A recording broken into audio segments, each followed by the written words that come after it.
кинорежиссер, эл артисти Болот Шамшиев 21 декабрда дүйнөдөн кайтты.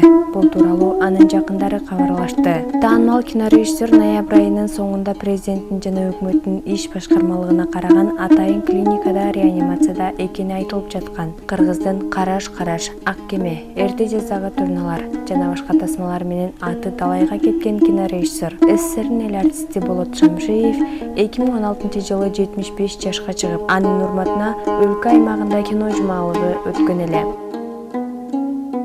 Атактуу режиссер 1941-жылы 12 январда ал кездеги Фрунзе шаарында акын жана журналист Төлөн Шамшиевдин үй бүлөсүндө төрөлгөн.